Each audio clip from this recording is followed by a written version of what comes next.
Hello everyone, आप सबका मेरे चैनल पर स्वागत है। तो आइए आज का लेक्चर स्टार्ट करते हैं। आज हम नेट का पेपर सोल्व करेंगे जो कि नवंबर 2017 में हुआ था। ये पेपर नंबर 3 है। जिसने भी मेरे यूट्यूब चैनल को सब्सक्राइब नहीं किया हो तो प्लीज चैनल को जरूर सब्सक्राइब करें। तो आइए फर्स्ट क्वेश्चन रीड करते हैं। फर्स्ट क्वेश्चन है हमारा, निम्न में से कौन सा शब्द प्रबंध की धातुओं से संबंधित नहीं है। तो पहले मैं आपको बता दूं, जो प्रबंध की धातुएं होती हैं वो 4 होती हैं, ठीक है। उन जो 4 धातुओं के नाम है, पहला है उद्ग्राह, दूसरा है ध्रुव, तीसरा है मेलापक, चौथा तेनक नहीं है, अभोग है, ठीक है। तो इसमें क्वेश्चन में यही पूछा गया था कि प्रबंध की धातुओं से संबंधित नहीं है वो है तेनक, और जो चौथी धातु होती है वो है अभोग, ठीक है। अब मैं आपको एक्सप्लेन कर दूं कि होती क्या है। जो उद्ग्राह होता है वो गीत का पहला भाग होता है। जब गीत को शुरू करने से पहले जो सबसे पहला भाग गाया जाता था वो आपका उद्ग्राह। और ध्रुव गीत के उस भाग को कहा जाता था जो गीत के अंत तक बार बार गाया जाए, ठीक है। आधुनिक काल में इसकी तुलना हम स्थाई से कर सकते हैं। जैसे कि आजकल हम जैसे गाने गाते हैं तो उसमें जो स्थाई गाते हैं वो बार बार रिपीट होती है। जैसे हमने अंतरा गाया उसके बाद फिर से स्थाई आ गई। तो इस तरीके से जो ध्रुव था वो गीत के अंत तक बार बार गाया जाता था। नेक्स्ट है हमारा मेलापक। मेलापक जो होता है उद्ग्राह तथा ध्रुव के मध्य में मेलापक का स्थान होता था। अभोग है चौथी धातु है जो अभोग है। अभोग गीत के अंतिम भाग को कहा जाता था। नेक्स्ट क्वेश्चन है, ध्रुवा गीति का उल्लेख किस ग्रंथ में मिलता है। तो वो है आपका नाट्य शास्त्र में ध्रुवा गीति के बारे में बताया गया है। केवाड़ जो शब्द है किससे संबंधित है। केवाड़ एक प्रबंध होता है जिसे हम त्रिवट के नाम से भी जानते हैं। तो केवाड़ शब्द किससे संबंधित है, प्रबंध से संबंधित है। ये वाला राइट आंसर है। केवाड़ प्रबंध होता क्या है। केवाड़ प्रबंध में पखावज, तबला, मृदंग आदि अवनद वाद्यों के वर्णों की गे रचनाएं आती हैं। निम्न में से कौन सा लंघन मूलक अल्पतव का उदाहरण है। ऐसा स्वर जो आरोह या अवरोह में वर्जित होता है, जिसका प्रयोग नहीं किया जाता। तो ऐसा जौन सा राग है उसके बारे में देखेंगे। बिहाग के अवरोह में रे गलत है। ये अलैया बिलावल के आरोह में म स्वर वर्जित होता है। तो ये आपका राइट आंसर है। 5th क्वेश्चन हम देखेंगे, सही क्रम को चुनिए। क्वेश्चन देखते हैं क्या इसमें। भावनी, दीपनी, आनंदनी, तरावली, मेदनी, ये सब जो है आपके प्रबंध की जातियां हैं। मैं आपको बता दूं कि प्रबंध की जो जातियां हैं वो 5 होती हैं, और जो उनका क्रम जो राइट क्रम है वो ये है, मेदनी, आनंदिनी, दीपनी, भावनी और तारावली।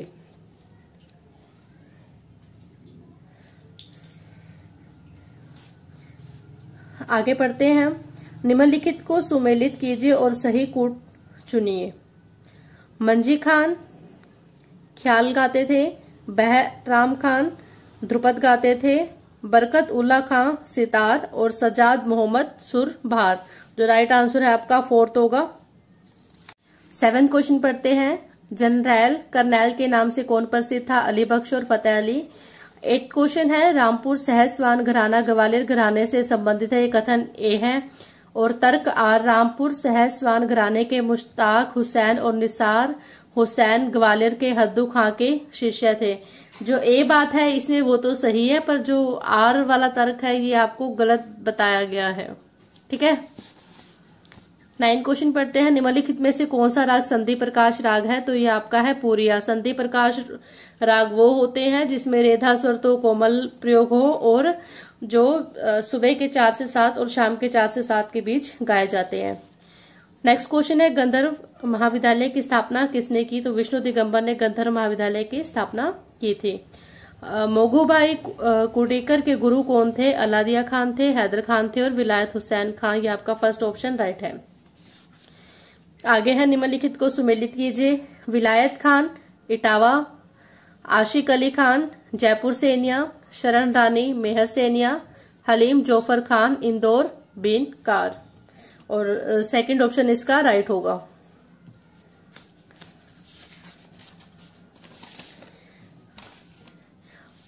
नेक्स्ट क्वेश्चन रीड करते हैं। रामा माते ने अपनी पुस्तक स्वर मेल कला निधि में कितने मेल का वर्णन किया है। तो है 20 मेल का वर्णन उन्होंने किया है। शारंगदेव ने कितने सालक सूट प्रबंधों का उल्लेख किया है? तो मैं आपको बता दूं, शारंगदेव ने अपने काल में प्रबंध का 3 वर्गों में वर्गीकरण किया था। सूट प्रबंध, आलिक्रम प्रबंध और विप्रकीर्ण प्रबंध। 7 इन्होंने सालक सूट प्रबंध बनाए थे, और जो नाम है मैं आपको वो बता देती हूँ, देख सकते हैं आप, राइट करना चाहे तो कर भी सकते हैं। ये 7 सालक सूट प्रबंध हैं: ध्रुव, मठ्य, प्रतिमठ्य, निस्सारूक, अट, रास, एकताली। और 8 इन्होंने शुद्ध सूट प्रबंध बनाए थे। जैसे कि आपको मैंने बताया था कि सूट प्रबंध, आदि क्रम प्रबंध, विप्रकीर्ण प्रबंध, ये 3 प्रबंधों का वर्गीकरण इन्होंने किया था शारंगदेव ने। तो सूट प्रबंधों को इन्होंने 2 आगे भाग में डिवाइड कर दिया था, सालक सूट प्रबंध और शुद्ध सूट। जो सालक सूट प्रबंध बनाए थे इन्होंने 7 बनाए थे। ये आपके 8 शुद्ध सूट प्रबंध है। नाम आप लिखना चाहे तो राइट कर सकते हैं: एला, करुण, ढेंकी, वर्तने, झोंबड़, लम, रास, एकताली। नेक्स्ट पढ़ते हैं क्वेश्चन। ये तो हो गया कि शारंगदेव ने 7 सालक सूट प्रबंधों का उल्लेख किया है। 8 क्वेश्चन पढ़ते हैं। मोहम्मद दबीर खान के शिष्य कौन है? वो है राधिका मोहन मैत्रेय। भंजनी किसका प्रकार है? भंजनी है जो प्रबंध का प्रकार है। प्रबंध में आपका रूपकालाप्ति था। जैसे रूपकालाप के आपके 2 भेद थे, प्रतिग्रहणिका और भंजनी। तो भंजनी के 2 प्रकार माने गए थे। कौन कौन से माने गए थे? स्थायी भंजनी और रूपक भंजनी। स्थायी भंजनी गीत की किसी पंक्ति को लेकर उसके स्वरों को भिन्न भिन्न प्रकार से प्रयोग किया जाए तो उसे स्थायी भंजनी कहते थे। इसमें लय जो है एक जैसी रखी जाती थी। मान लो कि हम कोई गाना गा रहे हैं, उसकी किसी भी लाइन के स्वर को हम अलग अलग प्रकार से अगर परफॉर्म करते हैं तो आपका स्थायी भंजनी होता था। और अगर हम रूपक भंजनी में ये था कि जब पूरे गीत को स्थायी भंजनी के समान गाते तो वह आपका रूपक भंजनी कहलाता था। नेक्स्ट पढ़ते हैं। जयपुर सैन्य घराने के स्तार में कितने पर्दे हैं? वो है आपके 20 पर्दे। हरिणा शव है जो मध्यम ग्राम की मूर्छना है। मध्यम ग्राम की मूर्छना के जो नाम है मैं वो आपको बता दूं, अगर राइट करना चाहे तो आप कर सकते हैं। सवेरी, हरणा, शवा, क्लोपनता, शुद्ध मध्या, मार्गी, पौरवी और हरिष्का। अगर आपको लर्न करने में प्रॉब्लम होती है तो आप इसका सीधा दोहा भी लर्न कर सकते हैं। सोजा हरि कल शुद्ध मार्गी पूर्णिमा है। सोजा का मतलब यहाँ पे सवेरी से है। हरिणा शवा मतलब हरि, कलोपनता से कल को लिया गया है, शुद्ध मध्या से शुद्ध को लिया गया है, मार्गी मार्गी, पौरवी पूर्णिमा हरिष्का है। तो अगर आप दोहा याद कर लेते हैं तो आपको ऑटोमेटिक ये मूर्छनाओं के नाम याद रहेंगे, क्योंकि मूर्छनाओं के नाम याद करने में थोड़ी सी प्रॉब्लम होती है। तो दोहा क्या है? सोजा हरि कल शुद्ध मार्गी पूर्णिमा है। अनंत मनोहर जोशी किस नाम से प्रसिद्ध थे? वो है आपके अंतुबुआ। कृंतन शब्द का क्या अर्थ है? कृंतन का जो प्रयोग है सितार वादन में किया जाता है। सितार वादन में मिजराब के एक ही ठोकर में जब 2, 3 या फिर 4 स्वरों को बिना मींड के केवल उंगलियों की सहायता से निकालने की क्रिया को कृंतन कहा जाता है। कृंतन में जो स्वरों की संख्या वो आपकी 1 से 4 तक हो सकती है। तो क्या इसका राइट आंसर बनेगा? एक आघात से जब 1 से अधिक स्वर हो। जंत्र किस वाद्य से संबंधित है? वो आपका त्रितंत्री से। कौन सा थाट मेजर स्केल किस माने? मेजर स्केल में जैसा कि आपको पता है कि सभी स्वर शुद्ध लगते हैं, और बिलावल थाट में भी आपके सभी स्वर शुद्ध लगते हैं। गुणीदास किस संगीतज्ञ का उपनाम है? जगन्नाथ बुआ। रेमा, रेसा, नीसा, नी यह स्वर संगति जो है शुद्ध सारंग राग की है।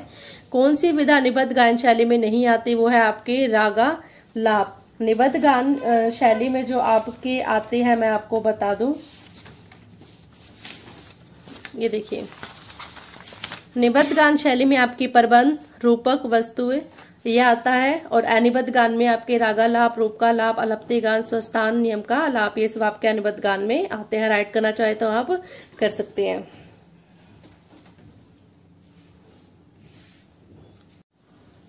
नेक्स्ट क्वेश्चन रीड करेंगे। पाश्चात्य संगीत में सामान्यतः जिन स्वरों पर बल नहीं होता उन पर बल देकर गति वैचित्र्य उत्पन्न करने को सिंकोपेशन कहा जाता है। भद्र, नंद, गात्रवर्ण और त्रिवर्ण किससे संबंधित है? तालाशित अलंकार से। यदि सा की आंदोलन संख्या 240 है तो प की आंदोलन संख्या 360 होगी, बात बिल्कुल ठीक है। पंचम को अचल स्वर माना गया है, तो सा की आंदोलन संख्या बदल देने पर भी पंचम की आंदोलन संख्या 360 ही रहेगी। क्या ये बात सही है? पिछले कहा है कि जैसे प स्वर अचल है, अपने स्थान पर ही रहता है, तो आपको ये भी पता है कि जो सा है वो भी एक अचल स्वर है। तो इन्होंने कहा कि अगर हम इसकी आंदोलन संख्या बदल दें और तो क्या फिर पा की वही रहेगी, बात बिल्कुल गलत है। तो ऑप्शन आपका यही सही होगा, फर्स्ट ए सही है परंतु आर गलत है। आगे है कि निम्नलिखित में से कौन सी ताल विषम पदी नहीं है? विषम पदी नहीं है तो अर्थात समान पद की होगी। समान पद का क्या मतलब होता है? ऐसी ताल जिसके जो विभाग है वो आपके समान हो। जैसा कि आपको पता है कि एक एग्जाम्पल मैं आपको बता दूं, कहरवा ताल है, तो कहरवा ताल में जो 4-4 मात्राओं के 2 विभाग है, मतलब दोनों विभाग में जो मात्राएं हैं वो सेम है। ठीक है। अब आप देख रहे हैं कि झपताल में आपकी 10 मात्राएं होती हैं, ठीक है, और जो विभाग है 2-3 मात्रा के हैं। अब आप ये देख रहे हैं कि जो विभाग है 2 विभाग तो सेम है, 2-2 मात्रा वाले और 3-3 मात्राओं वाले भी 2 विभाग समान है, तो ये अर्ध संपदी ताल कहलाती है। तो हमें तो संपदी चाहिए जिसके बिल्कुल समान पदों वाली ताल होनी चाहिए। झुमरा ताल है आपकी 14 मात्राओं की ताल होती है, 3-4 के विभाग है, ये भी आपकी अर्ध संपदी ताल है। एक ताल जो कि 12 मात्राओं की ताल है और 2-2 मात्राओं के 6 विभाग होते हैं, तो ये आपकी समान पदों की ताल है जिसके विभाग बिल्कुल समान है। तो राइट आंसर क्या होगा? 3। दीपचंदी सेम यही है कि 14 मात्राओं की ताल है, 3-4 के 4 विभाग होते हैं। संगीत रत्नाकर के अनुसार सुमेलित कीजिए। अंतर्गंधार को शूद्र की श्रेणी में रखा गया था, रेधा को क्षत्रिय की श्रेणी में, सामापा को ब्राह्मण की श्रेणी में और गनी को वैश्य की श्रेणी में। आपने संगीत रत्नाकर के अनुसार एक दोहा तो किया ही हुआ है, चतुश्चैव षडज मध्यम पंचमा द्वै निषाद गंधारो रुचति त्रिस्त्री ऋषभ धैर्तो। तो हमने क्या देखा, जो सामापा है, जो जिनके 4-4 श्रुतियां मानी गई थी, तो उसको किस श्रेणी में रखा गया? ब्राह्मण की श्रेणी में रखा गया। ठीक है। इसी तरीके से जो रेधा की जो मानी गई थी, कितनी मानी गई थी? दोहा देखते हैं, चतुश्चैव षडज मध्यम पंचमा द्वै निषाद गंधारो और त्रिस्ती ऋषभ धैवतो, यानी रे और धा की इन दोनों की 3 श्रुतियां मानी गई थी, जिसको क्षत्रिय श्रेणी में रखा गया। गा और नी की 2 श्रुतियां मानी गई थी, जिसको वैश्य श्रेणी में रखा गया, और अंतर्गंधार को शूद्र की श्रेणी में रखा गया। आप राइट करना चाहें तो राइट कर सकते हैं। नेक्स्ट क्वेश्चन रीड करते हैं। निम्नलिखित में से किस विद्वान ने रस सिद्धांत का अनुमितिवाद के रूप में निरूपण किया है? वो है आपके भट्ट शंकुक। नाट्य शास्त्र के अनुसार निर्गीत ध्रुवाओं को नाट्य के किस भाग में गाए जाने का निर्देश है? वो है आपका पूर्व रंग। निम्नलिखित में कौन सी जोड़ी सुमेलित नहीं है? सा का जो अंतराल है 301 सेवट का है, कोमा का 5 सेवट का, लघु अर्ध स्वर का 21 सेवट का नहीं होता, 18 सेवट का होता है, लीमा 23 सेवट का। तो इसमें कौन सुमेलित नहीं है? आपके ऑप्शन नंबर 3। ध्रुपद में निम्नलिखित में से कौन से तत्व पाए जाते हैं? तो गमक, मींड, मुर्की नहीं होता और उपज। तो आंसर होगा A, B, D, जैसे कि आपका आंसर 4th राइट बनता है। संगीत, नेक्स्ट क्वेश्चन पढ़ते हैं। सांगीतिक शैली सादरा के साथ झपताल का प्रयोग किया जाता है, ये बात बिल्कुल ठीक है। सादरा गायन शैली में झपताल का प्रयोग होता है। सादरा गीत शैली ध्रुपद और ख्याल के बीच का सेतु है, ये बात बिल्कुल राइट है। तो ऑप्शन A और जो R है दोनों ही सही है, ऑप्शन 2 इसका राइट है। संचारी भाव को किस अन्य नाम से जाना जाता है? व्यभिचारी भाव। सुमेलित करना है, आलंबन, विभाव, उत्साह, स्थायी भाव, वाचिक, औंगिक, अनुभाव, गर्व, संचारी भाव, और यहां से ऑप्शन इसका राइट होगा 3rd। समान लंबाई, मोटाई व खिंचाव के लोहे व पीतल के तार होने पर पीतल के तार की आवृत्ति कितनी होगी? वो कम हो जाएगी। वाण वीणा में कितनी तंत्रियां होती हैं? 100 तंत्रियां होती हैं आपकी।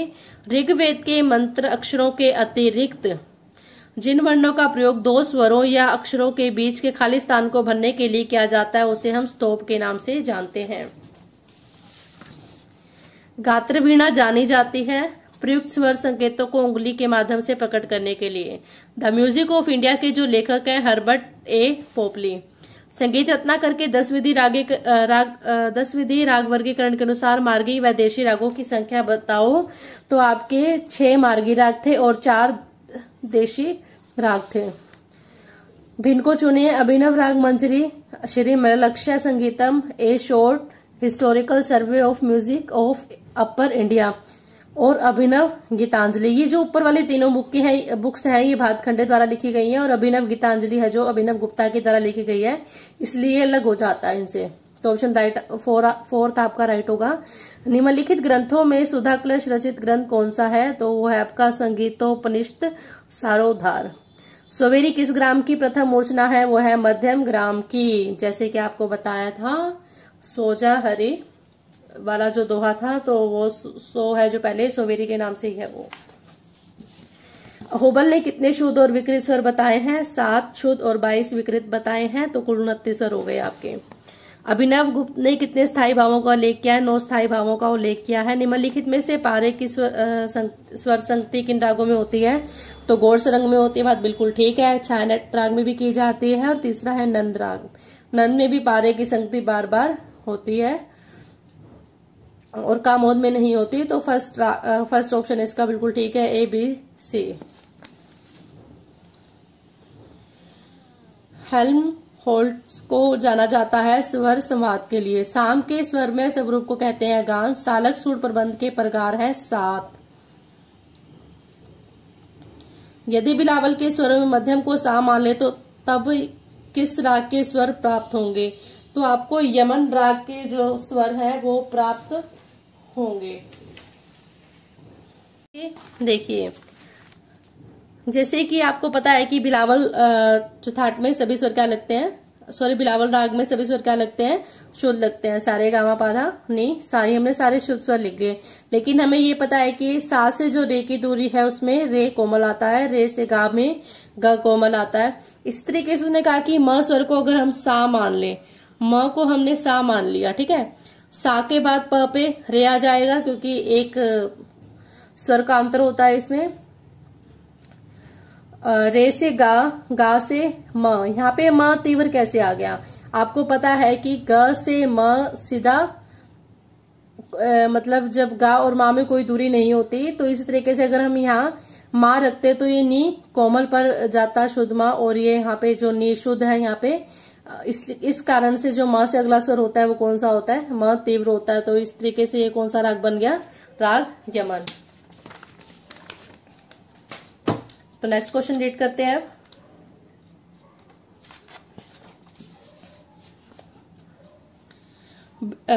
निम्नलिखित को सुमेलित कीजिए और सही कूट कीजिए। बिलास खानी थोड़ी जो राग है भैरवी थाट का है। तिलक कामोद खमास थाट से उत्पन्न राग है। मुल्तानी राग तोड़ी थाट से और देशी जो है सावरी थाट से। ऑप्शन फोर्थ राइट है इसका। कौन सी ताल भिन्न है? आड़ा चौताल 14 मात्राओं में है, धमार 14 में है, तीप चंदी भी 14 में है और सूलताल 10 मात्रा में होने के कारण इसका फोर्थ ऑप्शन ठीक है। ये ताल सबसे भिन्न है। स्वरमेल कलानिधि के लेखक जो है राम आते हैं। भिन्न बेसरा साधारण ये गीति के प्रकार हैं। राग शुद्ध सारंग में रेमा रेसा के स्थान पर अगर गामा रेसा के प्रयोग से कौन सा राग प्रकट हो जाएगा? तो ये राग आपका श्याम कल्याण बन जाता है। गीत के विभिन्न भागों को कहते हैं विदारी। किस कलाकार ने टप्पा शैली पर आधारित बंदिशें बजाई हैं? वो है बुद्ध आदित्य मुखर्जी। किस ग्रंथ में पुरुष और स्त्री पर आधारित राग वर्गीकरण का वर्णन सर्वप्रथम प्राप्त होता है? ये आपका संगीत मकरंद ग्रंथ है जिसमें पुरुष और स्त्री पर जो राग वर्गीकरण किया गया था सबसे पहले किया गया था संगीत मकरंद में। संन्यास विन्यास और अंतर्मार्ग का वर्णन किस ग्रंथकार ने किया? शारंग देव ने किया। शारंग देव ने क्या किया था? जाति गायन के वैसे 10 लक्षण माने गए थे, इन्होंने 3 लक्षण और बनाए थे, संन्यास विन्यास और अंतर्मार्ग। 3 लक्षण के कारण इन्होंने जाति गायन के 13 लक्षण माने थे। किस राग के ध्यानों में शिव को चित्रित किया गया है? भैरव। लोचन ने अपने ग्रंथ में कितने संस्थानों का वर्णन किया है? 12 संस्थानों का। राग पिल्लू किसका अंग है? काफी का। लंघन और अभ्यास किसे इंगित करते हैं? किसे बताते हैं? अल्पतव और बहुतव को। राग यमनी बिलावल में किस स्वर के दोनों रूप का प्रयोग होता है? तो मध्यम का। द्रुत मध्य और विलंबित लय की क्रमानुसार गति को गो पूछा कहा जाता है। रणसिंगा किस श्रेणी का वाद्य है? ये आपका सुशीर वाद्य की श्रेणी में आता है। लोकगीत भवैया किस प्रांत से है? तो वो बंगाल प्रांत से है। अभिनव भारती किस ग्रंथ की टीका है? वो आपकी नाट्यशास्त्र ग्रंथ की टीका है। मान कुतूहल के लेखक कौन है? मान सिंह तोमर। मागधी, संभाविता और पुथुला किसके प्रकार है? पदाश्री गीति। सही मिलान करना है इसका। दोनों गंधार और निशाल लगते हैं जयजयवंती में। दोनों गा और निकोमल, दोनों गा और नि का प्रयोग जो है वो राग जयजयवंती में किया जाता है। उत्तरांग प्रधान राग जो है वो सोहिनी है। गंभीर प्रकृति का राग है दरबारी कारणा। और कल्याण थाट से उत्पन्न राग है छायानट। तो इसका राइट ऑप्शन यही है, थर्ड। काल कर्म अनुसार सही क्रम कीजिए। बरकत उल्लाह खां, आशिक अली खां, मुश्ताक अली खां, देवव्रत चौधरी। Thank you. अगर कोई सजेशन हो तो कमेंट बॉक्स में आप लिख सकते हैं। Thank you.